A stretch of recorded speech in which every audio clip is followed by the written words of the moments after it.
औज़ु बिल्लाहि मिनश शैतानिर रजीम बिस्मिल्लाहिर रहमानिर रहीम अल्हम्दुलिल्लाहि रब्बिल आलमीन वस्सलातु वस्सलामु अला अशरफिल अंबिया'i वल मुरसलीन सय्यदना व नबीना व शफ़ीना व मौलाना व अबिल क़ासिम मुहम्मद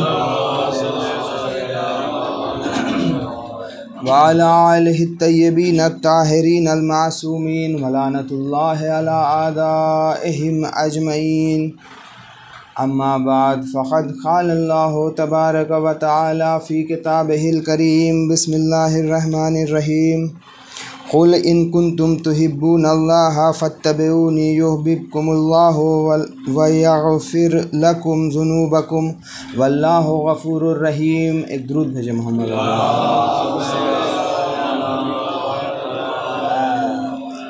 खुदावंद आलम अपनी किताब के अंदर ये बयान कर रहा है कि कह दीजिए कि अगर तुम अल्लाह से मोहब्बत रखते हो तो मेरी इत्तिबा करो, अल्लाह तुमसे मोहब्बत करेगा। ये आयत का एक हिस्सा है कि अगर तुम अल्लाह से, रसूल खुदा से खुदा कह रहा है कि अगर तुम अल्लाह से मोहब्बत करते हो, आप कह दीजिए तो क्या करो, मेरा इत्तिबा करो। और इसका नतीजा क्या होगा कि अल्लाह भी तुमसे मोहब्बत करने लगेगा। तो अगर रसूल खुदा की ज़िंदगी उठा के देखा जाए कि किसने रसूल खुदा की ज़िंदगी में इत्तिबा किया है इस तरीक़े से कि अल्लाह की मोहब्बत में किसी चीज़ की परवाह न की हो, तो ये जनाब अबू तालिब का घराना मिलेगा। ख़ुद जनाब अबू तालिब ने भी इस तरीक़े से रसूल खुदा की हिफाजत की है, ऐसे मौके पे कि जब तमाम लोगों की कोशिश ये थी कि अबू तालिब अलग हो जाएं अलैहिस्सलातु वस्सलाम और रसूल खुदा सल्लल्लाहु अलैहि वसल्लम को अलग छोड़ दें, कौम के हवाले कर दें, लेकिन मुख्तलिफ़ तरीक़ों से इमाम अली अलैहिस्सलाम के ज़रिए भी जनाब अबू तालिब अलैहिस्सलाम ने हिफाजत की। मौला अली चूँकि इस दौर को अपने आँखों से देख रहे हैं और हिफाजत में शामिल भी हैं, लिहाजा उनके दिल में भी ये बात है कि मेरा हुसैन जब करबला के मैदान में होगा तो कोई हुसैन के लिए भी मौजूद होना चाहिए। और ये कुरान के मुताबिक है। क्यों? इसलिए कि कुरान ने भाई को क़ुव्वत बाजू कहा है। जनाब मूसा का जो वाक़या है कि जनाब मूसा गए और वो मुक्का मारा हल्के से था लेकिन वो आदमी मर गया, तो जनाब मूसा को ज़रा खौफ पैदा हुआ, तो फ़ौरन अल्लाह से कहा कि मेरी मदद के लिए किसी को भेज दे। और जब जनाब हारून आए तो ये कहा कि इनकी ज़बान जो है मुझसे ज़्यादा फसाहत रखती है, लिहाजा इससे मुझे मदद होगी। और खुदा ने इस मौके पे भाई को क्या कहा है? क़ुव्वत बाजू कहा है। लिहाजा जब इमाम अली ने दुआ की कि कोई हुसैन के लिए मौजूद हो, तो एक तरफ इमाम ने दुआ की, दूसरे तरफ जनाब अखील से कहा कि ऐसे घराने को तलाश करो कि जो शुजा हो, ऐसे घराने को तलाश करो कि जो शुजा हो और जिससे ऐसा फ़र्जंद हो जो इमाम के जहन में था कि करबला में मेरे हुसैन की मदद करे। एक सलवात भेजें यहाँ पे। बस इमाम की इस दुआ, चूँकि इमाम जो हैं वो क्या हैं कि तमाम के तमाम उम्मत के बाप हैं और तमाम के तमाम अइम्मा में भी सबसे जो अफजलियत है अमीरुल मोमिनीन है। इनकी ये दुआ और ये अमल ये बता रहा है कि जो बच्चा पैदा होने वाला है उसमें दो सिफ़त आश्कार होगी। पहली सिफ़त ये होगी कि वो बच्चा बहादुर शुजा होगा। दूसरी सिफ़त ये होगी कि ये जो बच्चा होगा वो करबला में इमाम हुसैन की मदद के लिए हर आन कोशिश करेगा। क्यों? इसलिए कि इमाम अली ने इसके लिए दुआ भी की और ज़ाहिरी तौर पे जो कोशिश करनी चाहिए वो भी की। ये मौला अब्बास की ऐसी सिफ़त है जो विलादत के पहले जिसकी ख़बर इमाम अली से दी जा रही है कि जो बच्चा होगा वो मेरे हुसैन की मदद करेगा। अब जो ये वाक़या पेश आया और जनाब उम्मुल बनीन की पूरी जो कैफ़ियत है, उनका ख़ानवादा कौन सा था और वो पूरी तफसील को छोड़ते हुए कि जब बच्चे की विलादत होती है तो किताबों के अंदर मौजूद है कि इमाम अली अलैहिस्सलाम उस वक्त भी इस बात की गवाही देते हैं कि ये जो मेरा बच्चा है ये मौला हुसैन की मदद करेगा। इससे मुताल्लिक़ कई वाक़यात मौजूद हैं। इमाम अली ने एक वाक़े में ये भी मिलता है कि आपके बाजुओं का बोसा लिया विलादत के बाद और गिरिया करने लगे। जब गिरिया की वजह पूछी गई तो क्या जवाब दिया इमाम ने? इमाम ने कहा कि ये वो बच्चा है कि जो सखाई करेगा और अपने बाजुओं को अपने भाई के लिए कुर्बान करेगा। एक सलवात भेजो मोहम्मद। यहाँ पे जनाब ज़ैनब से एक रिवायत है कि जनाब ज़ैनब ने ये कहा कि ए बाबा, ये जो बच्चा है इसमें कोई खुसूसियत मौजूद है ऐसी कि मैं इससे बहुत ज़्यादा उनसियत महसूस कर रही हूँ। तो इमाम अली ने जवाब में कहा कि ऐसा क्यों ना हो है बाबा जान की बेटी, ऐसा क्यों ना हो कि ये आपकी किफ़ालत करेगा। मालूम ये चला कि कई तरीक़ों से मौला अब्बास के विलादत के पहले, विलादत के बाद ये सिफ़त बहुत आश्कार तरीक़े से इमाम अली के ज़रिए बयान की गई कि ये जो ख़ानदान में ये बच्चा आया है ये करबला के मैदान में एक अहम इसका किरदार होगा। एक सलवात भेजे मोहम्मद। कुरान में जनाब मूसा का तस्करा बहुत ज़्यादा आया है, बहुत ज़्यादा तस्करा है। किसी नबी का शायद इतना नहीं तस्करा हो जितना जनाब मूसा का तस्करा है। अल्लाह ने इसकी एक दो वजह है। एक वजह यह है कि जनाब मूसा का तस्करा इतना ज़्यादा अल्लाह को इसलिए पसंद है कुरान के अंदर कि जनाब मूसा वो हैं कि जो ज़ाहिरी तौर पे उनके पास कोई ऐसा स्टेटस नहीं है, इसके बावजूद ज़ालिम हुकूमत के सामने, उभी फ़िरौन जैसे की हुकूमत के सामने अल्लाह के खुशनुदी के लिए सामने पहुँच गए, मुकाबले के लिए। ये जनाब मूसा की एक सिफ़त। दूसरी जनाब मूसा की जो बात है वो ये है कि जनाब मूसा को जो कुरान ने दिखाया है कि जनाब मूसा को जहाँ पे इन सारी खुसूसियत के बावजूद कि जनाब मूसा खड़े हैं हुकूमत के ख़िलाफ़, जब जनाब मूसा को किसी भी तरह की कमज़ोरी का एहसास हो रहा है तो भाई क़ुव्वत बाज़ू है। ये दो बातें कुरान के अंदर हैं और ये अरब का दस्तूर भी था कि अरब के शुअरा इस तरह के कई वाक़यात और शेर मिलते हैं कि जिसमें भाई को क़ुव्वत बाज़ू कहा गया है।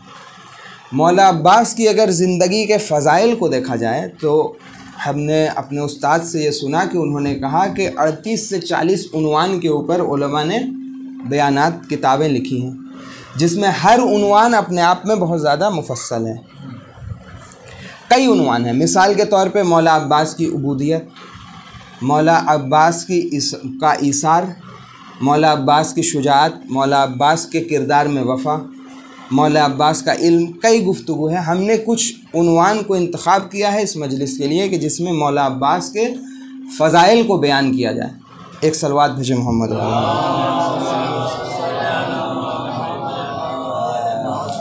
कई उन्वान के तहत गुफ्तगू हो सकती है और हमने इस गुफ्तगू के लिए जिस चीज़ को ज़रिया बनाया है वो इमाम के अहवाल से हमने लिया है मौला अब्बास के फ़ज़ाइल को। ताकि क्यों, इसकी वजह यह है कि मौला अब्बास की फ़जीलत, इमाम की निगाह अगर किसी इंसान को कहे कि जैसे जनाब छठे इमाम से कई रवायत है, ये भी अपने आप में एक मौजू है कि मौला अब्बास का किरदार इमाम सादिक़ की निगाह में कई रवायात मौजूद हैं। मिसाल के तौर पे उन्होंने कहा कि हमारे अम्मू और फिर क्या कहा, नाफिजुल बसीरा, बसीरत के ऊपर मुसल्लत थे। तो ये आम इंसान कोई नहीं कह रहा है मौला अब्बास की बसीरत के बारे में किसी वाक़े से लेकर के, नहीं, बल्कि इमाम ये कह रहे हैं। तो इमाम की ज़बान पे सदाक़त का जो है कि नहीं, सदाक़त की मुहर है। लिहाजा हमने इमाम के अक़वाल से मौला अब्बास के फ़ज़ाइल को जमा किया। एक सलवात भेजे मोहम्मद। बचपन का एक वाक़या मौला अब्बास का जो किताबों में मिलता है वो ये है कि इमाम अली अलैहिस्सलाम के ज़ानू पे मौला अब्बास बैठे हैं। इमाम अली ने कहा बेटा कहो एक, अब्बास ने कहा एक। इमाम अली ने कहा बेटा अब कहो दो। मौला अब्बास खामोश। एक मरतबा फिर इमाम अली ने इसरार किया कि बेटा कहो दो। मौला अब्बास फिर खामोश हैं। अब जो इमाम अली ने इसरार किया तो मौला अब्बास ने कहा कि बाबा मुझे शर्म आती है कि मैं एक कहने के बाद अब दो कहूँ। क्यों? इसलिए कि एक किसी न किसी तरीक़े से तौहीद का ऐलान है, और इमाम अली बार बार सवाल करके ये बताना चाहते हैं कि मेरे अब्बास के अंदर बचपन ही से वहदानियत और बचपन ही से ईमान जो है वो इस तरीक़े से डाला गया है कि मेरे अब्बास को एक के बाद दो कहना भी कबूल नहीं है। एक बच्चे के लिए बहुत आसान है एक के बाद दो कहना, लेकिन इमाम अली ने ये वाक़या किताबों में मौजूद है। इस तरीक़े से इस तरीक़े के और भी वाक़यात हैं जिससे वहदानियत की तरफ इशारा किया जाता था। मिसाल के तौर पे एक रसूल खुदा का वाक़या है, एक सलवात भेजो मोहम्मद वाले कि रसूल खुदा ने एक बार दख़ुल बाब किया, किसी ने दख़ुल बाब किया, रसूल खुदा ने पूछा कौन? उसने कहा मैं हूँ। रसूल खुदा फ़ौरन बाहर आए, कहा कि दोबारा ऐसा जुमला ना कहना, मैं हूँ। ये जो तुमने जिस तरीक़े से कहा मैं हूँ, अब अरबी में जो भी उसके लिए जुमला हो, इसके अंदर अल्लाह का एक वजूद है, उसके अलावा कुछ नहीं है, लिहाजा अपना तारुफ़ दूसरे तरीक़े से कराओ। तो इस तरीक़े से बाज़ औक़ात अम्बिया और इमाम जो हैं लोगों को दर्स दिया करते थे तौहीद का। वो दर्स मौला अब्बास के ज़िंदगी में बचपन से ही मिलता है, और क़ुरान के मुताबिक इस पर बहस है कि इरफ़ान हासिल करने के लिए किसी उम्र की दरकार ज़रूरत नहीं है। क़ुरान के मुताबिक इंसान जब बालिग होता है उसके ऊपर फ़ुरूए दीन वाजिब हो जाता है, लेकिन इरफ़ान के लिए जो है बुलूग़ दरकार नहीं है। क्यों? क़ुरान में वाक़या मौजूद है जनाब मूसा का भी, जनाब ईसा का भी, कि जिससे मुताल्लिक़ जनाब मूसा के लिए अल्लाह कह रहा है कि मैंने बचपन ही से उनके ऊपर जो दूध पिलाने वाली दायाँ हैं उनका दूध हराम कर दिया था। जनाब ईसा की भी गवाही मौजूद है। तो मालूम ये चला कि इरफ़ान हासिल करने के लिए उम्र की ज़रूरत नहीं है। और ये अहले बैत के घराने में जितनी भी शख्सियत हैं कि जो बाकमाल शख्सियत हैं, उनके अंदर ये सलाहियत मौजूद है। जैसे जनाब ज़ैनब के बारे में भी ये मिलता है कि ऐसी मुअल्लिमा हैं जिनको उस्ताद की ज़रूरत नहीं है। सलवात भेजो मोहम्मद। पहली सिफत जो मौला अब्बास की मिलती है रिवायत के अंदर कि छठे इमाम से एक रिवायत है कि अशहदु लका बित्तस्लीम व तस्दीक़, कि हम गवाही देते हैं कि आप मंजिल तस्लीम पर फायज़ और दर्जा तस्दीक़ के हामिल थे। अब मंजिल तस्लीम क्या है? एक सलवात भेजो मोहम्मद वाले। क़ुरान के अंदर अल्लाह ये कह रहा है सूरह निसा में, ऐ रसूल तुम्हारे रब की कसम ये लोग उस वक्त तक मोमिन नहीं हो सकते जब तक अपने बाहमी इख्तलाफ में आपकी तरफ रुजू ना करें और आप जो फ़ैसला कर दें उस फ़ैसले के ऊपर इनका दिल तंग ना हो। मालूम ये चला कि अल्लाह के बताए हुए रास्ते पे, हक़ के रास्ते पे अगर इंसान अल्लाह की तरफ रुजू करे, अल्लाह के नुमाइंदे की तरफ रुजू करे, तो जो फ़ैसला है उस फ़ैसले के ऊपर अगर दिल तंगी का एहसास ना हो इंसान को, तो ये तस्लीम की मिसाल है। मौला अब्बास की ज़िंदगी में आप देखिए तस्लीम कहाँ कहाँ पे है। एक ऐसा इंसान कि जो शुजाअत रखता है, मशहूर है अपनी शुजाअत के लिए, और सबको मालूम है कि करबला के लिए इनका वजूद है। ऐसे इंसान के लिए उस मौके पे ख़ैमे को हटाना, कि जब अब देखिए मौला अब्बास की हैबत कैसी थी। एक हैबत की मिसाल ये होती है, मैं इस मौजू को खोल करके अगर बयान करूं, इसलिए कि सिर्फ़ मौला अब्बास की ज़ात ऐसी है कि जिनके लिए मौजू को खोल करके बयान करने के लिए कहा गया है, ख़ास करके मसाइब में भी। मैं इसकी आगे वजाहत करूँगा कि मौला अब्बास की ज़िंदगी में हैबत ऐसी है, एक हैबत ऐसी होती है कि जब तक इंसान मौजूद है लोगों के सामने उसकी हैबत है।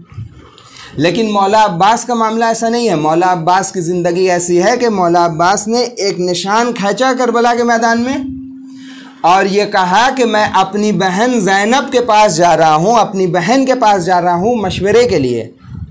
सामने जालिम की पूरी फ़ौज है, किसी एक में इतनी हिम्मत नहीं है कि उस लाइन के आगे आ जाए। जो निशान खींचा है उसके आगे आ जाए। किसी एक में इतनी हिम्मत नहीं है। इतने शुजाअत के बावजूद मौला अब्बास अपने इमाम के कहे के ऊपर फ़ौरन खैमा हटा ले रहे हैं। मालूम ये चला कि मौला अब्बास की मंजिल तस्लीम की मंजिल है। ये तस्लीम इमाम अली की ज़िंदगी में भी मिलती है। वाक़या सबका सुना हुआ है। क्या आप मेरे सोने से आपकी जान बच जाएगी? रसूल खुदा ने कहा हाँ। इमाम अली ने ज़रा सा भी दिल तंगी का इजहार नहीं किया, बल्कि ऐसा मिलता है कि बिल्कुल पुरसुकून हो के सोए इमाम। क्यों? इसलिए कि अल्लाह ने सिफ़त बयान की कि वो हक़ पे है, वो मोमिन है, वो सही रास्ते पे है, कि जो जब रसूल का फ़ैसला आए या जब अल्लाह का नुमाइंदा कुछ कहे तो दिल तंगी का एहसास नहीं होता है। मंजिल तस्लीम है। एक सलवात भेजो मोहम्मद वाले। दूसरा मौका जहाँ पे तस्लीम मिलती है कि जब शिम्र ने ये चाहा कि मैं अब्बास से गुफ्तगू करूँ। कौन ऐसा है कि जो अपने सिपाही के, अपने लश्कर के अलमदार को भेज दे कि जाओ के दुश्मन से गुफ्तगू करो तन्हाई में? मौला अब्बास नहीं चाहते थे जाना। इमाम हुसैन ने कहा कि ए अब्बास, तुमको जाके गुफ्तगू करनी चाहिए, देखो शिम्र क्या कहता है।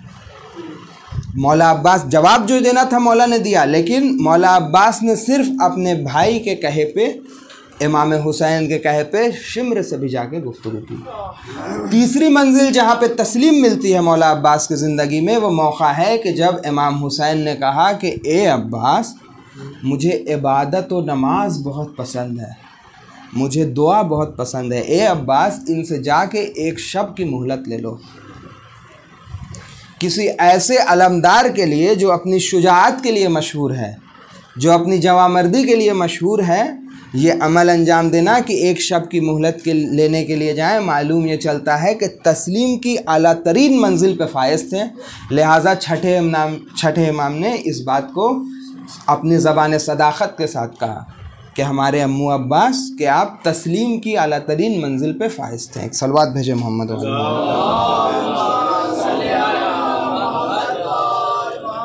दूसरी सिफत है तस्दीक़, जो इसी रिवायत के अंदर मौजूद है कि आप तस्लीम और तस्दीक़ की मंजिल पे थे। ये तस्दीक़ की मंजिल कौन सी मंजिल है? नहजुल बलागा में इमाम अली बयान करते हैं कि ईमान की जो मंजिल है, दीन की इब्तिदा है मारिफत, और मारिफत की आखिरी मंजिल का नाम है तस्दीक़। मारिफत की आखिरी मंजिल का नाम है तस्दीक़। इसका नतीजा तस्दीक़ जिसके पास हो, ख़ुद इमाम अली ये कहते हुए नज़र आते हैं कि अगर मेरे आँखों के सामने से पर्दा हटा दिया जाए तो मेरी मारिफत में कोई इजाफ़ा नहीं होगा। मालूम ये चला कि इमाम अली तस्दीक़ की मंजिल पर फायज़ हैं। जिस तरीक़े से इमाम अली तस्दीक़ की मंजिल पर फायज़ हैं, रिवायत में मिलता है कि छठे इमाम कहते हैं कि मेरे अम्मू अब्बास तस्दीक़ की मंजिल पर फायज़ थे। ये फ़जीलत है मौला अब्बास की, ये ईमान है, ईमान की मंजिल है मौला अब्बास के। एक सलवात भेजे मोहम्मद वाला।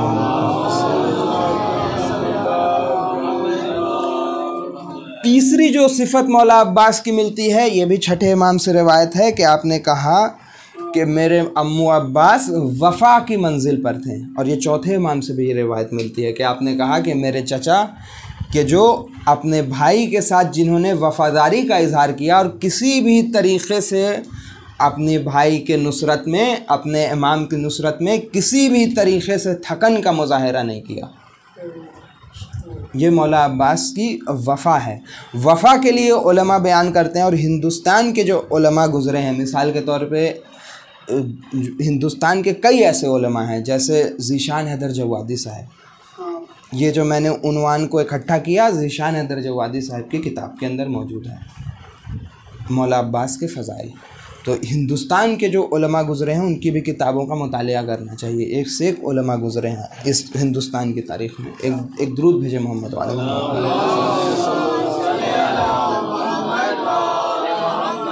ज़ीशान हैदर जवादी साहब लिखते हैं कि वफ़ा की 7 से 8 मंजिलें हैं।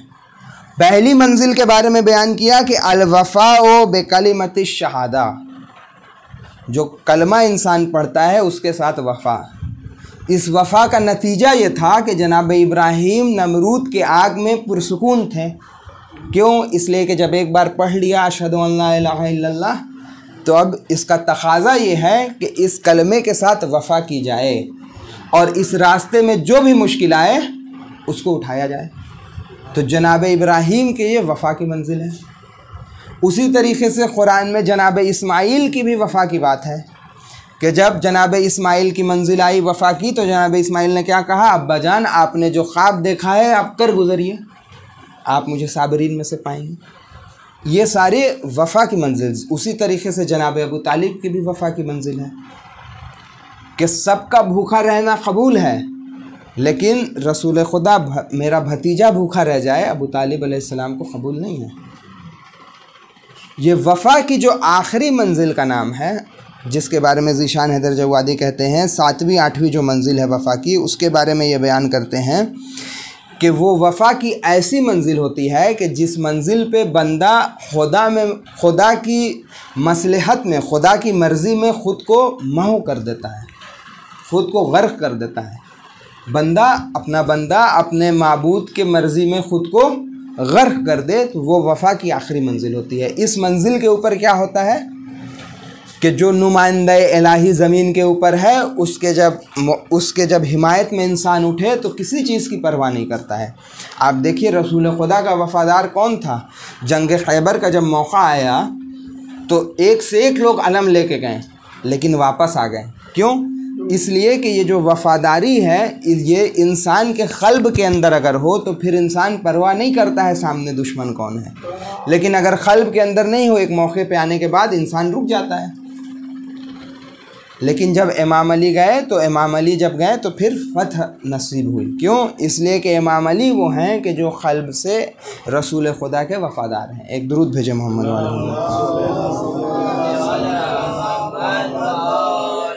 चौथे इमाम से ये रिवायत है कि आपने जब सलाम भेजा मौला अब्बास को तो ये कहा कि सलाम हो मेरे चचा पर कि जिन्होंने वफ़ादारी में किसी भी तरह की थकन का इजहार नहीं किया, इतने वफ़ादार थे और अपने बाजुओं को ख़लम किया। उनके जब बाजू ख़लम हो गए तो चौथे इमाम फरमाते हैं कि अल्लाह ने उन बाजुओं के बदले में उनको ऐसे पर से नवाजा कि मैदान महशर में शुहदा देख के रश करेंगे। वो मकाम है चौथे इमाम के लिए। मौला अब्बास का मकाम बहुत अजीम मकाम है। लिहाजा आप देखिए कि जब चौथे इमाम ने ख़ब्र बनाई है तो जितनी भी ख़ब्र करबला में शुहदा की है वो सारी की सारी ख़ब्र आपको गंजान शहीदा में है। और एक दो ख़ब्र ऐसी है जैसे जनाब हबीब इब्न मज़ाहिर की जो इमाम के ख़ब्र के नज़दीक है, अतराफ़ में है, लेकिन मौला अब्बास के लिए अलग से एक ख़ब्र है। इसी वजह से आज दो रोज़ा देखने को मिलता है, एक इमाम हुसैन का और एक मौला अब्बास का। क्यों?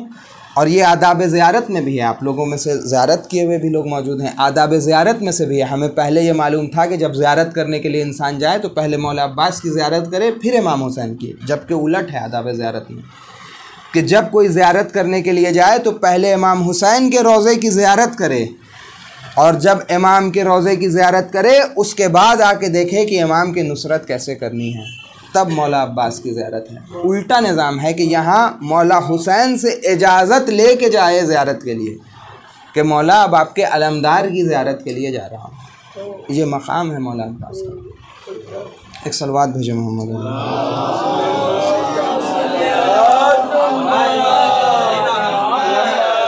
चौथी फ़जीलत मौला अब्बास की है इल्म। इमाम अली अलैहिस्सलाम बयान करने की ज़रूरत ही नहीं है, मजमा मालूम है इमाम अली अलैहिस्सलाम का क्या इल्म है कि जिसके लिए कई रवायात मौजूद हैं। बस मुख्तसर में बात ये कि जो रवायत में मिलता है कि अगर समंदर के सारे पानी, इसको अगर इंसान इसके ऊपर गौर करे, सिर्फ कहने की बात नहीं है कि समंदर के सारे पानी स्याही बन जाएं। आप गौर कीजिए, आज के ज़माने में डेटा मौजूद है, ज़मीन के ऊपर कितना पानी है, कितना ज़मीन है, पानी ज़्यादा है। समंदर के सारे पानी अगर स्याही बन जाएं, फ़जीलत नहीं लिख सकते हैं। कितनी अजीम फ़जीलत है। इल्म ऐसा इल्म है कि इमाम अली के न पहले न बाद किसी ने दावा सलूनी किया ही नहीं। दावा सलूनी किसी ने नहीं किया है। दावा सलूनी इमाम अली के लिए है सिर्फ। ये इल्म है। जिब्रील का टीचर किसी के लिए नहीं इस्तेमाल होता है। जिब्रील कौन है? जिब्रील फरिश्तों के सरदार। तो इमाम अली अलैहिस्सलाम जो हैं वो इल्म दे रहे हैं जनाब मौला अब्बास को। कैसे इल्म दे रहे हैं? मौला अब्बास के इल्म के बारे में रिवायत के अंदर मिलता है कि अब्बास इब्ने अली को इल्म इस तरह से भरा गया कि जिस तरह तायर के बच्चे को तायर दाना भरता है। एक परिंदा अपने बच्चे को कैसे खिलाता है, उसी तरीक़े से इमाम ने मौला अब्बास को इल्म दिया है। लेकिन जिस तरीक़े से रसूल खुदा की ज़िंदगी में इमाम अली का कोई खुतबा नहीं मिलेगा। पूरी नहजुल बलागा का जितना खुतबा है, कभी ऐसा नहीं मिलेगा कि रसूल खुदा के ज़िंदगी में इमाम अली का बलीग़ खुतबा हो। नहीं, क्यों? मकाम अदब है।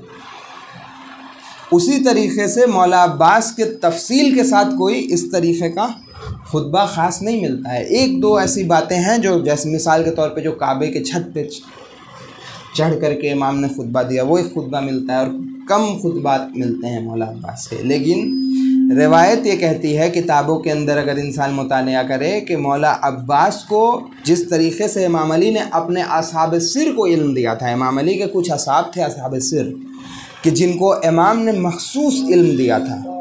हर सहाबी के पास एक मखसूस इल्म था। मिसाल के तौर पे मीसम तम्मार, जनाब मीसम तम्मार को बलाया का इल्म था। अगर फ्यूचर में कोई बला आने वाली है मुस्तक़बिल में, तो मुस्तक़बिल में आने वाली बला के लिए अभी हाल में क्या चीज़ें देखने के बाद मालूम चले कि मुस्तक़बिल में बला आना हतमी है, इसका इल्म था मीसम तम्मार को। जैसे मालिक अश्तर, इस तरीक़े से इमाम अली ने असहाब सिर को कुछ उलूम दिए थे जो ख़ास उलूम थे अपने चाहने वालों के लिए। मौला अब्बास के लिए मिलता है कि इमाम अली ने जब परिंदा जब अपने बच्चे को जैसे दाना देता है वैसे दिया, तो इल्म की क्या मंजिल होगी मौला अब्बास के। ये मौला अब्बास के इल्म का मकाम है। एक सलवात भेजे मोहम्मद।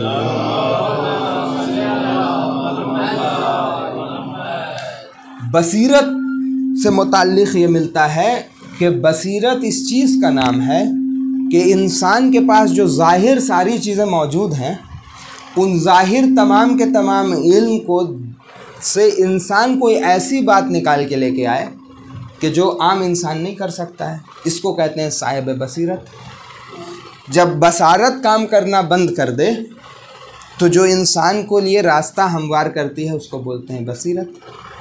जिसके लिए इमाम अली की रवायत आप लोगों ने सुनी मौलाना से मजलिस में, कि मौलाना ने ये रवायत पढ़ी थी कि इमाम अली से जब ये सवाल किया गया कि आप जो इस अल्लाह की इबादत करते हैं, कि आपने उस अल्लाह को देखा है, तो इमाम ने क्या जवाब दिया कि खुदा वो है कि जिसको बसीरत की आँखों से देखा जाता है। और बसीरत के बारे में ये मिलता है कि जब हक़ और बातिल को मिलाया जा रहा हो, जब फितना ईजाद किया जा रहा हो, तो जो साहिब बसीरत होता है वो हकीकत को देख रहा होता है। ये कुरान का एक करिश्मा भी है। अगर कोई इंसान ये सवाल करे कि कुरान करीम का सबसे अजीम मोजिज़ा क्या है आम इंसानों के लिए, कोई इंसान अगर ज़िंदगी में 20, 25 साल, 30 साल कुरान पढ़ता है, तो कुरान का उसके ऊपर असर क्या होता है? तो आगा अली रज़ा पनैयान कहते हैं कि कुरान का जो सबसे अजीम असर इंसान के ऊपर होता है, वो ये होता है कि कुरान इंसान को ऐसी निगाह देता है कि जिसके ज़रिए से इंसान हकीकत को देख पाता है। जिसको आम ज़बान में अगर कहा जाए तो कुरान इंसान के अंदर बसीरत पैदा करता है। ऐसी किताब है अल्लाह की जिससे इंसान को बसीरत हासिल होती है। छठे इमाम फरमाते हैं, एक सलवात भेजो मोहम्मद। काना अम्मुनल अब्बास नाफिज़ल बसीरा सल्लबल ईमान, कि बसीरत में डूबे हुए थे और आपका ईमान इंतहाई मजबूत था। तो जो इंसान बसीरत में डूबा हुआ हो, नाफिज़ुल बसीरा हो, उसकी हकीकत को देखने की नज़र कैसी होगी। कुरान के अंदर एक मिलता है हकीकत को देखने का वाक़या, कि जब जनाब यूसुफ़ से मुताल्लिक़ वो वाक़या है कि जब जनाब यूसुफ़ को बुलाया ज़ुलेखा ने, तो जनाब यूसुफ़ ने क्या जवाब दिया कि मैं खुद अपने अल्लाह से अपने आप को आग से पनाह चाहता हूँ। जनाब जुलेखा के पास कोई आग नहीं थी, लेकिन जनाब यूसुफ की वो निगाह थी जिसको निगाह आतिफ़ी कहा जाता है, कि जो जिस चीज़ के लिए जुलेखा बुला रही थी वो जनाब यूसुफ की निगाह उसको आग देख रही थी। ये करिश्मा होता है किसी के अंदर अगर बसीरत पैदा हो जाए। तो जो नाफिजुल बसीरा हो, जो नाफिजुल बसीरा हो, वो सारी कायनात को ऐसे देखता है कि जो कुरान की निगाह है। इसी इंसान को कहते हैं कुरान नातिक़, जो सिर्फ़ इमामों के लिए इस्तेमाल होता है। लेकिन अगर इमाम किसी को इतना इल्म दे दें कि जितना इमाम के पास है और जो उस बंदे की सलाहियत है, तो मुमकिन है कोई इमामत के दर्जे पे फायज़ ना हो, लेकिन चूँकि इमाम से मुत्तसिल हो चुका है, लिहाजा जब ख़तरा समंदर में मिलता है तो समंदर हो जाया करता है। तो वो निगाह इंसान को हासिल होती है, वो निगाह मौला अब्बास के लिए। एक सलवात भेजो मोहम्मद।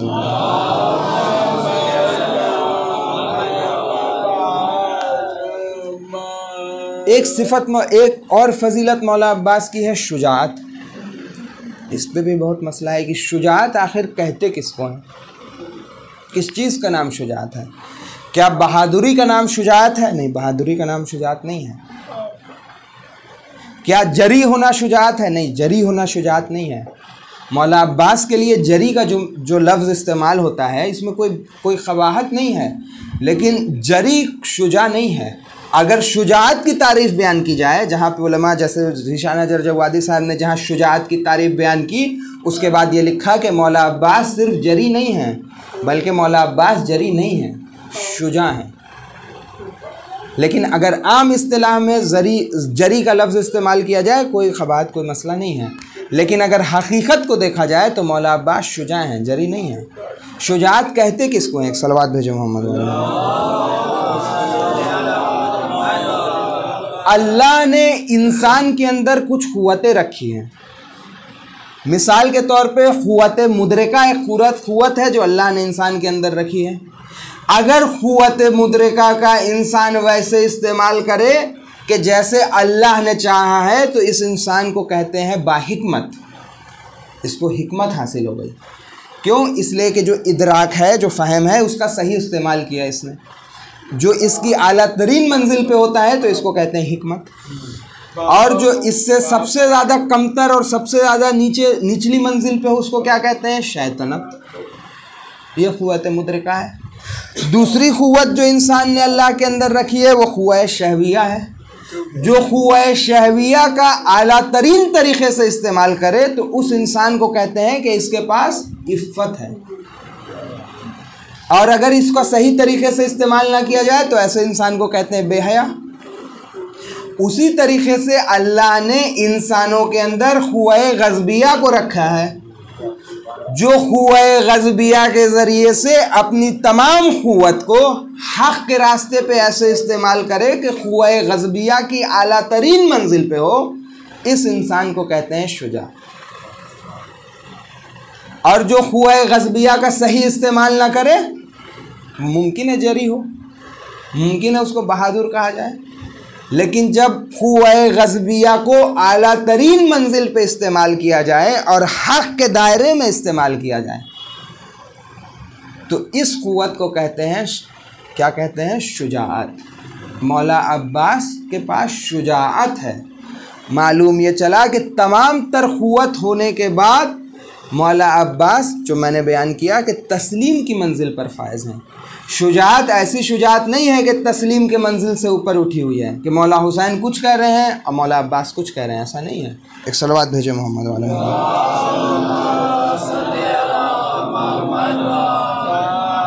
कि जिसके लिए हमने बयान किया कि जब एक शब की मोहलत लेने के लिए भेजा तो क्या मिलता है रिवायत में कि जिस रफ्तार से मौला अब्बास आए थे घोड़े पे, जैसे ही ये सुना कि इमाम हुसैन ने कहा कि ए भाई अब्बास, मुझे इबादत बहुत ज़्यादा पसंद है, मुझे दुआ मुनाजात बहुत ज़्यादा पसंद है, लिहाजा एक शब की मोहलत मांग लो। फ़ौरन मौला अब्बास ने कोई सवाल नहीं किया है, फ़ौरन वापस पलटे और चले गए एक शब की मोहलत लेने के लिए। जबकि कोई ऐसा इंसान, मिसाल मैं ऐसी दे दूँ कि कोई ऐसा इंसान इस सरशज़ा पे हो जिसके पास बहुत बड़ा एक स्टेटस हो, आप अगर उस इंसान से ये कहिए कि मजलिस के बाद अगर कोई खाना हो तो उसके बाद जितना बर्तन होगा तुमको धोना है, तो फ़ौरन लोग कहेंगे क्या कर रहे हो।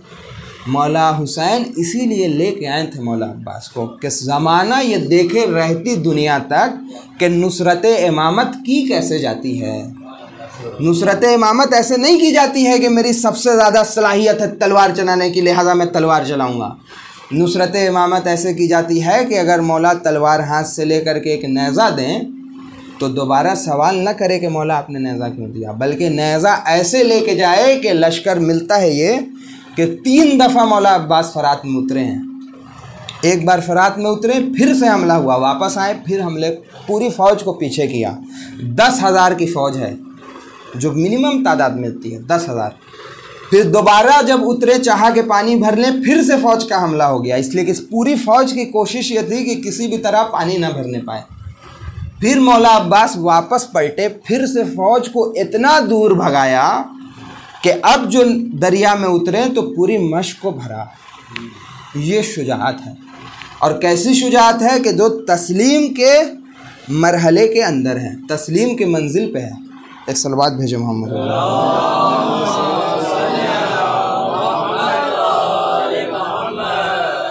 7वीं जो सिफत मौला अब्बास की है, जो फजीलत है, वो है अलमदारी। आप देखिए कि जो पहला अलम है तारीख़ का इस रुए ज़मीन पे, वो अलम है जनाब इब्राहीम का। उस ज़माने से अलम की तारीख़ चली है, और अलम की इतनी ज़्यादा खुसूसियत है कि अलम से मुताल्लिक़ रसूल खुदा ने 5 सिफ़ात बयान किए हैं। किसके पास अलम हो, रसूल खुदा सल्लल्लाहु अलैहि वसल्लम एक दुरूद भेजा ज़ात मुक़द्दस पर, उन्होंने 5 सिफ़ात बताए हैं जिसके पास अलम हो उसके। पहली सिफ़त है रजुला, मर्द मैदान हो। ऐसा ना हो कि जिसके पास अलम है वो अलम छोड़ के भाग जाए, या ऐसा भी ना हो कि इतना ज़्यादा आगे बढ़ जाए कि अलम पीछे रह जाए, फ़ौज से आगे हो जाए, ऐसा भी ना हो। दूसरी सिफ़त यह है कि कर्रार हो, बढ़ बढ़ के हमला करने वाला हो, जिसके पास अलम है। तीसरी सिफ़त यह है कि गैर फर्रार हो। 40 दिन तक अलम वापस आया है खैबर से, 40 या 39 जो भी, 39 दिन तक, 40वें दिन इमाम अली को भेजा है। क्यों? इसलिए कि जो जा रहा है गैर फर्रार नहीं है, फ़रार कर जा रहा है। तो इमाम अली को भेजा कि अब अलम जिसके पास है वो गैर फर्रार है, अब जो हमला होगा तो वापस अलम लेके जब आएंगे तो फतह के साथ आएंगे। ये सिफ़त रसूल खुदा। दूसरी, चौथी और 5वीं सिफ़त अजीब है। चौथी सिफ़त यह है कि खुदा और रसूल का दोस्त हो। 5वीं सिफ़त है कि खुदा और रसूल भी उससे मोहब्बत करते हैं। तो जिस आयत से मैंने मजलिस शुरू की थी, खुदा और रसूल किससे मोहब्बत करते हैं? जो इत्तिबा करे, जो हक़ के रास्ते पे हो। मिलता है रिवायत के अंदर कि जंग जमल में मौला अली ने जो अलम दिया, अलम की तारीख़ है, जंग जमल में जो अलम दिया तो अपने बेटे को, किनको अलम दिया? मोहम्मद बिन हनफिया को, और बता के दिया कि देखो जिसके पास अलम होता है गैर फर्रार होता है। मोहम्मद बिन हनफिया गए, आगे बढ़ बढ़ के हमला किया, लेकिन एक मौके के ऊपर आके अपने बाबा से शिकायत की कि बाबा आप देख रहे हैं कि तीरों का मेह बरस रहा है, और उनका क़दम रुक गया। इस मौके पे इमाम अली ने कहा था कि ये जो तुम्हारे अंदर सिफ़त है ये मुझसे नहीं है, जिसको आज के घराने में भी होता है कि फ़लाँ चीज़ बच्चे में ननिहाली है, फ़लाँ चीज़ ददिहाली है। तो इमाम अली ने कहा कि ये चीज़ तुम्हारी माँ से तुम्हारे अंदर आई, ये सिफ़त मुझसे तुम्हारे अंदर नहीं गई। क्यों? इसलिए कि इमाम अली गैर फर्रार हैं अपनी पूरी ज़िंदगी में। एक भी ऐसा वाक़, जंग उहद में सिर्फ 3-4 लोग जब रसूल खुदा के करीब हैं, इमाम अली भी करीब हैं। सब कोई छोड़ के भाग गया, लेकिन इमाम अली नहीं भागे कभी। एक सलवात भेजे मोहम्मद वाले में। जंग सिफ़ीन में जब इमाम अली ने, नहजुल बलागा में मौजूद है, जंग सिफ़ीन में जब इमाम अली ने अलम दिया तो क्या बताया कि देखो ये तुम्हारे रसूल खुदा के निशानी है। रसूल खुदा भी अलम दिया करते थे, और किसी भी तरीक़े से ऐसा न होने पाए कि फ़ौज में कोई भी निज़ाम हो, कोई भी ऐसा शख्स हो जिसकी वजह से इस अलम को किसी भी तरीक़े से ऐसा हो कि अलम गिर जाए, या ऐसा हो कि इस अलम को जो है जिसको अंग्रेज़ी ज़बान में ये कहेंगे कि इस अलम का इम्प्रेशन ख़राब हो जाए। कि जब हमला करो इस अलम को साथ लेकर के जाओ, तो ऐसा ना हो कि किसी भी तरीक़े से इस अलम के ऊपर आँच आ जाए, चाहे ज़ाहिरी आँच हो चाहे साइकोलॉजिकल हो, ऐसा नहीं होना चाहिए। क्यों? इसलिए कि अलम जो है फ़ौज की निशानी है। और आज के ज़माने में भी आप देखिए वहीं से परचम का रिवाज है। हर मुल्क का एक परचम होता है, हर मुल्क का परचम है, जिसके सिपाही जो हैं उसकी हिफाजत करते हैं। ये परचम की तारीख़ है। और सबसे ज़्यादा जो जर्रार हो, गैर फर्रार, उसको दिया जाता है। लिहाजा करबला के मैदान में जब अलम देने की बारी आई तो मौला हुसैन ने किसको अलम दिया? हल्ब लश्कर का अलम मौला अबुल फजल अब्बास को दिया। मौला अब्बास की तारीफ़ ये है कि आपके बाजुओं का बोसा जिससे आपने अलम उठाया है और जिसको शहीद किया गया, 5 इमामों ने आपके बाजुओं का बोसा लिया है। 5 इमामों ने। इमाम बाक़र अलैहिस्सलाम करबला में मौजूद हैं, चौथे इमाम करबला में मौजूद है। बाजुओं का बोसा, इमाम अली ने बाजुओं का तब बोसा लिया जब विलादत हुई। विलादत के बाद बाजुओं का बोसा लिया, गिरिया करने लगे। जब लोगों ने सवाल किया तो जवाब में क्या कहा कि ये मेरा बच्चा, इसके बाजुओं को शहीद किया जाए। ये मौला अब्बास के अलमदारी की मंजिल है। उस मंजिल पे फायज़ हैं कि जिस मंजिल पे इमाम अली अलम लेके जाया करते थे। एक सलवात भेजे मोहम्मद वाले मोहम्मद।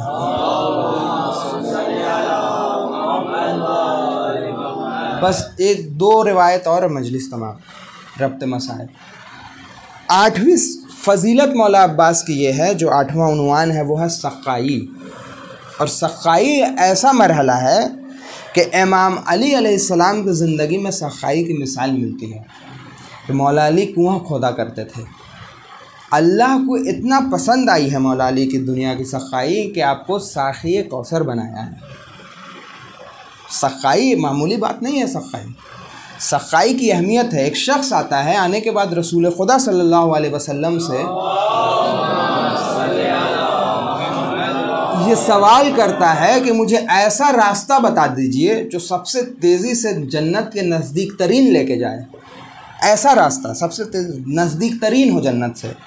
तो आपने जवाब में क्या कहा रसूल खुदा ने कि ऐसी मशक ख़रीदो कि जिसके अंदर पानी भर के तमाम लोगों को पिलाओ कि जो प्यासे हों, और तब तक पिलाओ कि जब तक वो मशक पारा पारा ना हो जाए। ये रास्ता तुमको जन्नत से करीब तर कर देगा। ये सख़ाई की मंजिल है। क्यों? इसलिए कि जो प्यासा होता है बेचैन होता है। उस बेचैनी को अगर बंदगाने खुदा की तुम दूर करोगे तो अल्लाह तुमको मंजिलें अता करेगा। रिवायत के अंदर मिलता है कि जंग सिफ़ीन में मुआविया ने इमाम अली के फ़ौज के ऊपर पानी बंद कर दिया। जब पानी बंद कर दिया गया तो इमाम अली ने मुआविया को एक ख़त लिखा। पहली मंजिल थी, ख़त लिखा। ख़त में क्या लिखा इमाम अली ने मुआविया को कि ये इस्लामी तरीक़ा जंग का नहीं है कि पानी बंद किया जाए। मुआविया ने ख़त को पढ़ा लेकिन फ़ौज को नहीं हटाया फ़रात से। मालिक अश्तर आए, तमाम असहाब आए। जब मालिक अश्तर आए और उन्होंने इसरार किया कि ए मौला, अगर अब पानी का इंतज़ाम ना किया गया तो फ़ौज तहबाला हो जाएगी। एक मरतबा इमाम ने इजाज़त दी। मालिक अश्तर और तमाम का तमाम लश्कर गया फ़ौज का और हमला कर दिया शाम की फ़ौज के ऊपर। और अब फ़रात किसके कब्ज़े में है? मौला अली के कब्ज़े में है। अब मुआविया की फ़ौज में जो है कोहराम कि जिस तरीक़े से मुआविया ने पानी बंद किया था, अली भी पानी बंद कर देंगे। अब सबको प्यासा मरना पड़ेगा। लोग आए मुआविया के पास कि अली पानी बंद कर देंगे। मुआविया दुश्मन ज़रूर था लेकिन अली को जानता था। मुआविया ने कहा कि अली शरीफुन नफ्स इंसान है, अली कभी भी पानी बंद नहीं कर सकते हैं, अली का ये तरीक़ाकार नहीं है। लेकिन जब ये कोहराम उठा होगा, मौला अली के जहन में करबला ज़रूर आई होगी कि यही फ़रात होगी जिसके ऊपर जब ज़ालिमीन का कब्ज़ा होगा तो मेरा बेटा जाएगा इसी तरीक़े से। लेकिन आज के दिन सिफ़ीन में कब्ज़ा हो गया, लेकिन वो ऐसा वक्त होगा कि जब शहीद कर दिया जाएगा मेरा बच्चा। ये सक़ाई की मंजिल है कि मौला अली को साक़ी कौसर कहा जाता है। मौला अब्बास को मौला अब्बास का जो सबसे मशहूर लक़ब है सक़ा, जबकि पानी लेके आ नहीं सके हैं, इसके बावजूद मौला अब्बास की कोशिश इतना ज़्यादा है। जिस तरीक़े से इमाम अली कुआं खोदा करते थे, मौला अब्बास ने कितने कुएं खोदे हैं शब आशूर कि किसी कुएं में से पानी निकल आए। 3 दिन की प्यास के बावजूद। और एक और बात मैं बयान कर दूं आज कि मौला अब्बास की प्यास कब से शुरू हुई है, ये नहीं मिलता है रिवायत में। क्यों? इसलिए कि जो घर का ज़िम्मेदार होता है, जिसके ऊपर सबकी उम्मीद होती है, जब पानी कम होने लगता है, सब में तकसीम होने लगता है, तो वो अपना हिस्सा बच्चों को दे दिया करता है। ये कैसे मुमकिन होगा कि जब पानी तमाम लोगों के बीच में तकसीम होता होगा तो मौला अब्बास को ये मंजूर हो कि हुसैन के बच्चे में से तकसीम हो के पानी उनके पास आए? बल्कि मौला अब्बास वो हैं कि जिन्होंने अपने हिस्से का पानी बच्चों को पिलाया है। ये मौला अब्बास की मंजिल है, सखाई। ये तमाम की तमाम सिफ़तें और भी जितने भी औसाफ़ हैं जब जमा होते हैं तब छठे इमाम ये कहते हैं कि अस्सलामु अलैका अय्युहल अब्दुस्सालिह, ऐ अल्लाह के साले बंदे आप पर सलाम हो। क्यों सलाम हो? कि बमुतीउ लिल्लाह, कि आप अल्लाह के मुती थे, वले रसूल ही, और रसूल खुदा के मुती थे, वले अमीरुल मोमिनीन, और अमीरुल मोमिनीन के मुती थे, और इमाम हसन और इमाम हुसैन के। ये तमाम के तमाम कमालात जमा हैं मौला अब्बास में, जिस वजह से इमाम की जिसकी ज़बान सदाक़त की ज़बान है, ये कह रहा है, आपकी उबूदियत की गवाही दे रहा है कि अस्सलामु अलैका अय्युहल अब्दुस्सालिह। क्या मंजिल है मौला अब्बास की। ये मौला अब्बास की ज़ात है। और करबला के अंदर ऐसी कोई ज़ात नहीं है जैसी मौला अब्बास की ज़ात है। क्यों? इसकी वजह यह है कि तमाम की तमाम जितने भी नफूस करबला में हैं, हर नफ्स के सुकून का नाम है अब्बास। मौला अब्बास का जो खैमा था, आज भी मौला अब्बास के रोज़े के बाहर उसकी एक शबीह बनाई जाती है कि सबसे ऊंचा खैमा था। क्यों? इसकी एक वजह यह थी कि जो कोई भी उस खैमे की तरफ निगाह करेगा इमाम हुसैन के लश्कर में से या बीबियों में से, उसके दिल को ढारस होगी कि अब्बास मौजूद है। बच्चों की ढारस का नाम है अब्बास। ये जो अलतश की सदाएं आ रही हैं शब आशूर, किसी वाक़े में नहीं मिलता है कि आशूरा मौला अब्बास की शहादत के बाद किसी बच्चे ने अलतश कहा हो। क्यों? इसलिए कि तमाम बच्चों की उम्मीद का नाम है अब्बास। ये मौला अब्बास है। मौला हुसैन की कैसी उम्मीद है अब्बास, ये देखिए कि अरब के दस्तूर में भाई को क़ुव्वत बाजू कहा गया है। कुरान ने भाई को क़ुव्वत बाजू कहा है, लेकिन जब मौला अब्बास ने आवाज़ दिया तो मौला हुसैन ने कहा अलान इन कसरा ज़हरी, ए अब्बास तेरे मरने ने मेरी कमर तोड़ दी। तो कुरान में कहीं भी भाई को क़ुव्वत कमर नहीं कहा गया है। उलमा बयान करते हैं कि शायद मौला हुसैन ये बताना चाहते हों कि बाजू जाने के बाद इंसान ज़िंदा रहता है, इंसान हरकत करता है। मेरा अब्बास मेरी क़ुव्वत कमर था कि जब क़ुव्वत कमर ख़त्म हो जाए, जब कमर टूट जाए तो इंसान की हरकत ख़त्म हो जाती है, बंद हो जाती है। ये मौला अब्बास की ज़ात है कि तमाम के तमाम ज़माने के लिए जब मुश्किल हो तो पंजतन का घराना, लेकिन जब पंजतन के घराने पे मुश्किल हो, मौला अली ने दुआ किया कि जब मेरा हुसैन मुश्किल में गिरफ़्तार होगा, बारे इलाहा एक फ़र्जंद दे दे। कि जब पंजतन के घराने पे मुश्किल आए तो जो जिसकी मदद जिसकी पनाह ली जाए उसका नाम है अब्बास। मौला अब्बास वो ज़ात है कि जब चले हैं बीबियों की ढारस का नाम है अब्बास। कि जब इजाज़त लेने के लिए आए हैं जनाब ज़ैनब के पास, ज़ैनब ने तमाम बीबियों को जमा किया। एक मरतबा कहा, ए बीबियों, मैंने पर्दे की ज़मानत ली थी, जिसके भरोसे पे ली थी, अब वो इजाज़त लेने आया है। ए बीबियों, मैं ज़मानत उठाती हूँ। एक मरतबा अब जो मौला अब्बास चले, बीबियों में कोहराम मचा। मौला हुसैन ने रुखसत किया, तमाम की तमाम बच्चे कूज़े लेके तैयार हैं।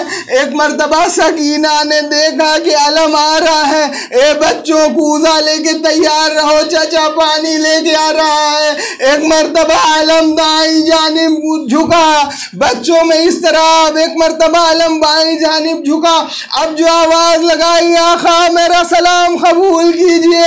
एक मर्तबा मौला हुसैन ने कहा, वह अनखत रजई आखी, ए मेरे भाई, तेरे मरने ने मेरी उम्मीद तोड़ दी। ये एक तरीक़ा सलीक़ा जो इमाम हुसैन ने अपने ज़बान से अदा किया, एक गम है जो इमाम हुसैन ने दिखाया है कि वो जो तनाबे हैं मौला अब्बास की, मौला अब्बास की जितने भी जो सबसे ऊंचा खैमा है, एक मर्तबा आए, एक एक करके तनाबों को खोलना शुरू किया। अब जैसे जैसे खैमा झुकता है, बीवियां देखती जाती हैं, गोया मौला हुसैन कह रहे हो ए बीवियों कि जिसके खैमे को देख के सबके दिल को सुकून था, वो अब्बास मारा गया। अब जो अलम लेके आए, अलम को ठंडा किया कि अब हुसैन के लश्कर का कोई अलम नहीं है, अलमदार मारा गया।